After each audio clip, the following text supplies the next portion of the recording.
Samantala, muli naman tayo makisilip sa lagay ng panahon ngayong araw. Live mula sa Pag-asa DOST, babalitaan tayo ni Amor La Rosa. Amor, magandang umaga.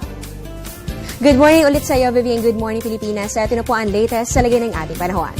Para po sa araw ito ng Lunes, dalawang weather systems po ang makakaapekto dito po yan sa ating bansa. At ang una po dyan, ito nga ITCZ o yung Intertropical Convergence Zone. At yan po yung particular makakaapekto dito po yan sa ating mga kababayan sa Mindanao area. Samantala, meron din po tayong tinatawag na ridge naman ng high pressure area, yung extended part ng high pressure area.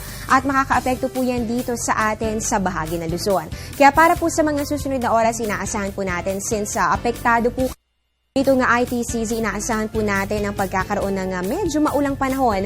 Dito po yan sa Mindanao, partikular na dito po yan sa Soc-Sargen at ganoon din po dito sa may Zamboanga Peninsula. Kaya paalala po natin sa ating mga kababayan sa mga nabanggit na areas, doble ingat po kayo at syempre wag po natin kakalimutang mag-monitor muna sa lagay ng ating panahon kung kayo po ay lalabas ng inyong mga tahanan. At para naman dito sa atin sa Metro Manila, sa natitirang bahagi pa po ng ating bansa, kasama na po itong Visayas, makakaranas naman tayo ng generally fair weather ngayong araw dahil nga magkakaroon po tayo ng partly cloudy to cloudy skies with isolated rain showers or thunderstorms at madalas nga po nating maranasan ang mga puno-punong pag-ulan o pagkidlat, pagkulog, lalong-lalo na po yan pagsapit ng hapon o kaya naman ay sa gabi. At painit na rin po ng painit ang ating panahon. Kaya po ngayon i-check po natin kung gaano nga ba katataas yung naitala nating temperatura kahapon sa ating bansa.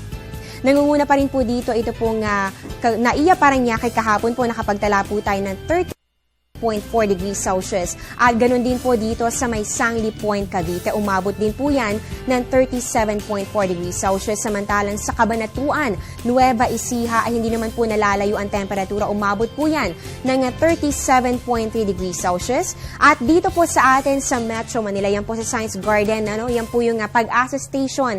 Dito po sa Quezon City, umabot naman po yan ng 36.5 degrees Celsius. And so far, yan na po yung highest for this year 2014 at alamin po natin kung sa mga susunod pa mga araw ay magpapatuloy pa ang pag-akyat ng ating temperatura. Samantala dito naman sa Port Area Manila nakapagtala po tayo ng 36.3 degrees Celsius. Ganon din po sa May Tuguegarao City na meron din 36.3 degrees Celsius. So mapapansin po natin dito po sa ating listahan at kadalasan naman po talaga ay makikita po natin na dito po sa Luzon natin na itatala yung ating highest temperatures at marahil po marami po sa inyo nagtataka bakit nga ba dito sa atin sa Luzon? Well, ayon po kay forecaster Jory Lois, yan po ay dahil sa combined effect ng ridge ng high pressure area at ganoon din po ng easterlies o yung hangin mula po sa silangan. So ito po nga ridge ng high pressure area ay kaakibat po ito ng good weather. So wala po tayong inaasahan masyado ng mga pag-ulan kaya na-expect din po natin na mainit yung ating panahon. At ito pong easterlies naman,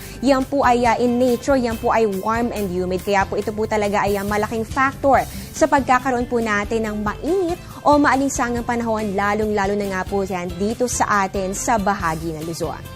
Samantala mga kababayan, sa forecast po na Pag-asa lately ay nababanggit na po natin ito nga 4 na letra which is ITCZ.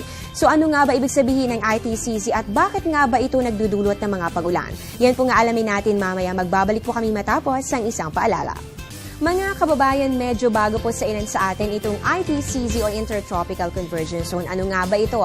Ayon po sa Pag-asa, ang ITCZ na ito ay isang zone kung saan po nagtatagpo ito nga dalawang air masses. Ang unang air mass po natin ay mula dito sa Northern Hemisphere at ang isa naman ay yung air mass mula po dito sa Southern Hemisphere. So yan po ay mula dito sa itaas at sa ibabang bahagi ng ating mundo. At kapag po nagkakaroon po tayo ng pagtatagpo ng dalawang hangin, nagkakaroon po tayo ng mga makakapal na kaulapan dahil po yan sa convection at nagkakaroon din po tayo ng mga convective clouds tulad po na nakikita natin dito sa ating image. So ayan po yung ITCZ, kitang-kita naman po natin yung mga yellow part na yan. Yan po yung mga talaga po nga makakapal na kaulapan na tinaasahan po natin na ito po ay magdudulot mga pag-ulan sa mga affected areas. And sa ngayon po, yung ating mga kababayan nga dito sa Mindanao area ang kasalukuyan po makakaranas nito po nga mga pag-ulan at pagkidlat, pagkulog na idudulot ng mga convective clouds na makikita natin dito sa ating ITCZ.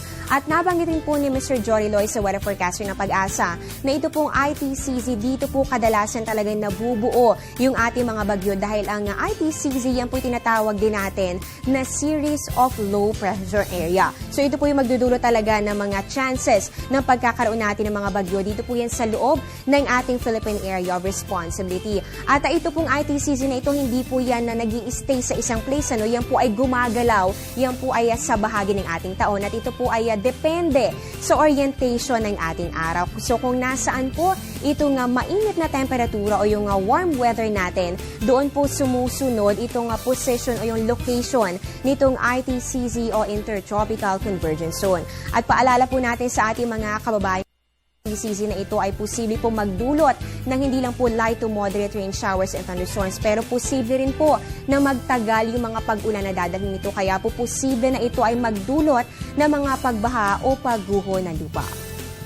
At yan po muna ang latest mula dito sa Pag-asa. Abangan niyo po ang susunod na update ng ating weather buddy na si Jessie Basco. Mamaya po yan sa Good Morning Boss. Nakasama niyo po sa balitaan. Ako po ang inyong weather lover, Amor Larosa, na nagsasabing ang taong handa at may nahon, kayang lagpasan ang hamon ng panahon. Good morning, balik sa inyo, Vivian. Maraming salamat, Amor Larosa.